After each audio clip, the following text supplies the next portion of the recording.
Hi, today I want to talk about some of the mistakes that I've made while I was starting shooting large format film. And I call them expensive mistakes. And they're expensive not just because film is expensive, and especially large format. These 4x5 sheets, they cost some money, they're not cheap, but also because I shot those sheets in some locations where that I don't know if and when I'll go back to. So when I'm shooting digital, sometimes I tend to shoot more than is actually needed, just to hedge my bets, to have more chances of getting home something good. And film being expensive, taking a lot of time, a large format camera, field camera, takes a long time to set up. So I tend to shoot very few slides, very few photos. So if one image is wrong, is broken, didn't come out, then I don't have another one that would save my day. So this is why I call them expensive mistakes. This is an example of those. This is one of the first 4x5 sheets that I shot since I started using that medium. And it might appear like it's okay, but if you notice on the edge here, it's not perfectly straight, which in itself is not a big deal. What happened was that the film was not properly set into the guides that hold the film into the holder, so it came out a little bit skewed. And this could be corrected by cropping, not a big deal. But what happened is that one of the edges of the film, of the sheet, didn't go under the guide where it's supposed to go, which keeps the film flat against the film plane. It went up above that guide, so the film was a little bit tilted. And as a result, it's not just skewed, but it's also not properly focused on one side. So this image is not good, completely unusable. Here's another one. An interesting image, right? Completely unexposed, blank negative. What happened here was probably that I just forgot to remove the dark slide. When you shoot with a sheet film, before opening the shutter, you need to remove the dark slide, which protects the film from light. And if you forget to do that, then you get completely unexposed film. And you only discover after you've developed. So again, you risk losing shots and you think you have a perfectly good one, but then you come home, you develop, and you see a transparent slide like this. It's no good. This is even more expensive. See, 4 slides of, this is color film. These are color slides. This is Fujifilm Velvia 100F, coming from a box of slides that I got in Tokyo, in Japan. And this is quite expensive. These were my first color slides and my first attempt at developing color slides at home.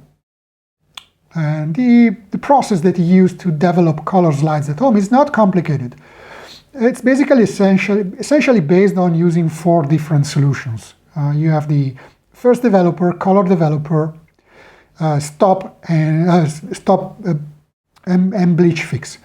So of course, the first developer goes into the developing tank or tray first. If you put it not first, like I did here, then you ruin the film. What happened here that I was not careful, probably was nervous, my first attempt, and I poured the color developer into the tank before the first developer. And I realized this, and I had almost filled the tank, so this is why a little bit of it is saved, even though with wrong colors, but yeah. 4 sheets, these are expensive, 2 different locations that I don't know where I will be back then. Another example here. This is not the usual 4x5 that you've seen so far. This format here is 6x17 centimeters, not inches. And I shot this by using panoramic roll film holder onto the back of my 4x5 camera. just a fun experiment. With that, you use 120 roll film, that is medium format film. And you can create those very wide panoramic images that I thought were fun to shoot. Now, the thing is that when you load film onto that holder, the 120 film medium format comes with a paper backing. The paper backing has some numbers which identify the frames. Depending on the format you use, you need to set the film, to advance the film until you see a specific number through a little window on the back of the film holder. For this panoramic format, you need to see the numbers 3, 6, 9, and 12. Problem is that it's not easy to see through that little window, mostly because it has some red glass on top of it, which is meant to protect the film from excessive light and getting it exposed through that little window. So the window is small, red, and dark. Really hard to see when you have the sun in your front and the back of the camera is dark. I couldn't really see well. I took one shot. I believe I was in the right position. Then I tried to advance the film and watch out for number 6 to appear. And I didn't see it. And I kept winding the film until it was at the end and I didn't see any numbers. So I thought, I went too far. So I tried to roll the film back into its original little spool. And I made a complete mess. Then I tried to shoot again. Well, end of the story, I got this shot here with a double exposure.